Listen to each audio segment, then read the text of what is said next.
Once we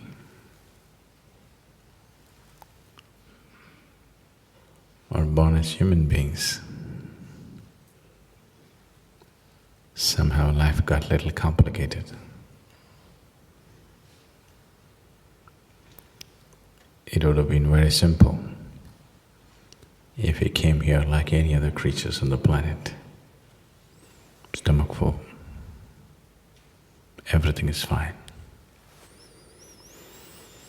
When we were hungry, we also believed that once we take care of our survival, everything is going to be fine. No? Now once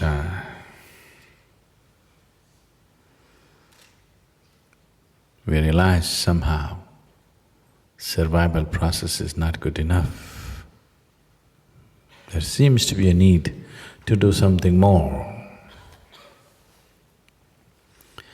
Immediately, a whole industry, which we call as religion and spirituality, sprung up.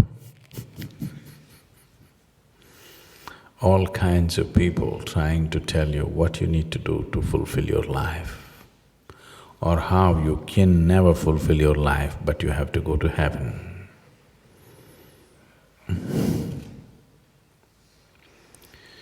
This has taken on so many forms, so many, and the diversity is wonderful, but the deception is quite shameful. In the name of religion, in the name of believing this or that, we have broken humanity into so many pieces that we can never fix it. It almost looks like we can't fix it. No? And then came the spiritual leaders.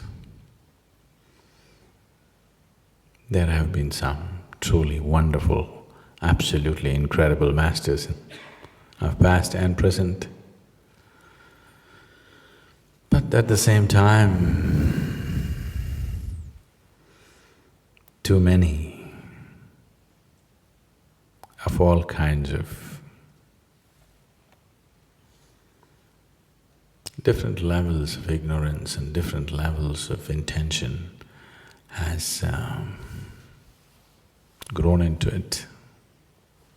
There's all kinds of deception in the world, but the religious and the spiritual kind is the grossest kind, unfortunately. If somebody dear to you died, your neighbor who was always quarreling with you, even he will simply bow down and go on that day at least.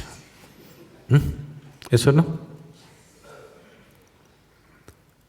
A criminal who came to rob your house sees your wife is dead, even he will say, okay. A politician who's quarreling with his opposition all the time, when somebody dies, even he goes. But the spiritual people, they won't miss an opportunity.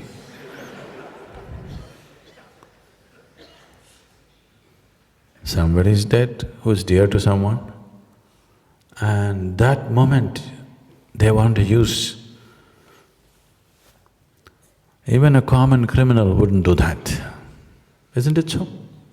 And he would… somebody is dead in the house, I don't think any, like a house which is in condolence was ever burgled. Usually it doesn't happen, even he avoids it. So, it becomes extremely important to present the spiritual process in its proper light for what it really is. On a certain day, a bull was grazing upon the field.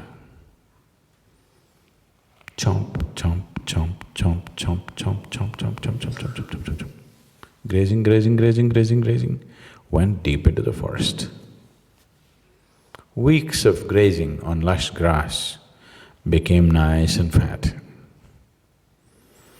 A lion which was past its prime, who was having difficulty hunting the wild creatures, saw this nice fat bull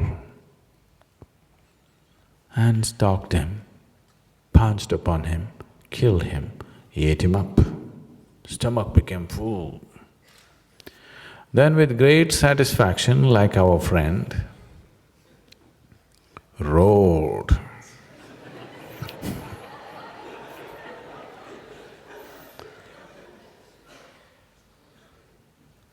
There were a few hunters passing that way.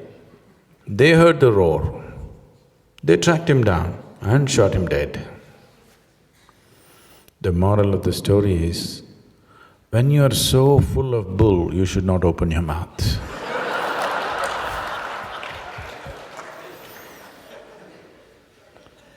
But they are so full of bull and not for a moment they'll keep their mouth shut. I was… 2 years ago when I was at the Economic Forum, somebody was speaking about something. Actually, they were talking about brick making. This is my problem, I'm interested in everything. There is nothing that doesn't interest me. So, spiritual process is just this, a deeper involvement with life, much deeper than people would ever imagine.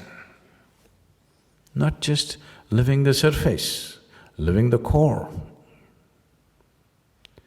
This is not some bull that you read in some book. This is not some nonsense that you received from somewhere. This is going to the very core of life. And you cannot go to the core of life unless you are willing to pay attention to the detail of life. Nothing in the existence will yield to you unless you pay attention to it, isn't it? Yes? Women are all nodding, men are not saying anything. Women are all saying… Nothing ever yields to you unless you pay attention to it, isn't it so? And nothing ever cannot yield to you if you pay enough attention to it. The creation and the creator has to yield to you if you pay substantial attention to it. So, if you are willing to pay substantial attention to something, everything will yield. I was just telling them, you've heard of Andrew Carnegie? Have you heard of Carnegie? Carnegie in 20th century became one of the richest men in America, in a very short span of time, in a single generation, just himself. So when, as a young man, he got into business and his business started multiplying at a phenomenal pace. He started making money at a pace that America had not witnessed till then. So naturally, the administration got suspicious that he may be doing some criminal activity to make so much money. They put his business through the scanner and they couldn't find anything wrong. Then they set up an inquiry for him. A group of congressmen were conducting this inquiry, and then they asked, "We have looked through your business in every possible way and we don't find anything wrong. So how is it that you make so much money? What is this?" So Carnegie said, "See, I can keep my mind focused on something for 5 minutes at a stretch. 5 minutes, I can keep my mind focused on something. Can any one of you do it?" They all said no.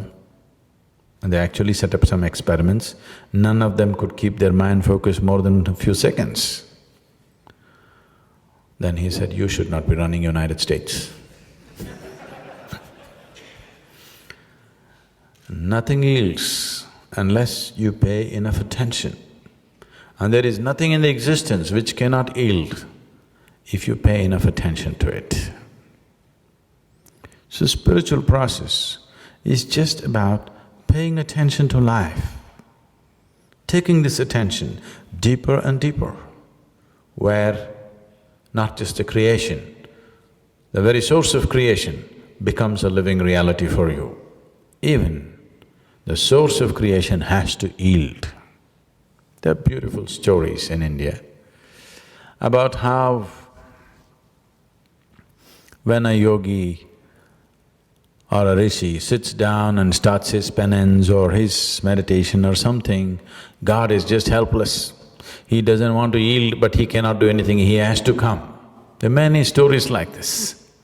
This is just to tell you, if human consciousness is substantially focused, even the source of creation cannot deny it to you. Even that has to yield.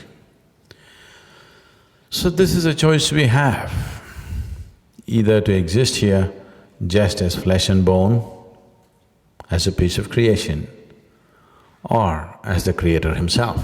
This is the choice we have. When you exercise this choice, when you do not waste this choice, when you actually exercise this choice, then we say you're on the spiritual path. I cannot understand how anybody can not be on the spiritual path, because this is everybody's aspiration. Everybody wants to be something more than what he is right now, isn't it so?